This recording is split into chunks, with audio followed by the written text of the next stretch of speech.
Hi guys, welcome to Zim Celebrity TV. We are back again with the latest gossip.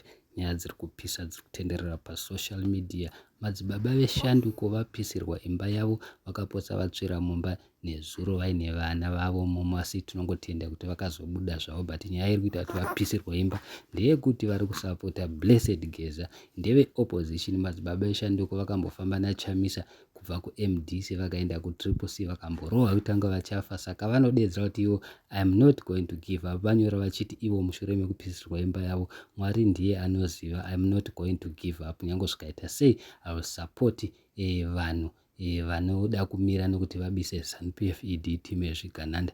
Vanyora futi ivo Madzibaba veshanduko vachiti kuvhura kwako business o kupinda kwako mutauni zviri kureva kuti zviri kuitwa neZanupf unozvifarira, ngatigarei kumba. Saka ndozvavapisirwa imba because vari kusapota zvinhu zviri kutaurwa naGeza.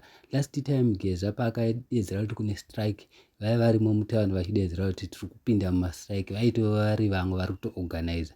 Saka this time vanga vachidedzera vachinyora paplatform pasocial media, zvinova izvo zvisina kufadza vanhu veZanupf zviganada, vakadedzera kuti ngatimupisire imba. Sakapisirwa imba, but most of the time tinongokurudzira kuti dai vana Chamisa naivo vachibetsera vanhu vakaita seava, because they will never give up. Vakatomborohwa kumamisha uko, vana vachimwa mbeu vachinzi vanosapota chimusangano weTriple C, vanosapota Chamisa, but vana Chamisa vacho they have to have some certain of funds kuti vabetsere, especially pamasituation akaita seaya, because at the end of the day vanozosara vakamira mega. That is why muchiona vanhu vakawanda vakaita sana Hosea Chipanga vaimbotuka musangano. Most of the time they are back to their senses, vachidedzera kuti tiri kumira neZanupf. Sei vachidaro? Nyaya iri pakuti vanenge vachitambura. Vana Chamisa they are not helping vanhu vanovasapota. Thank you so much. Don't forget to subscribe.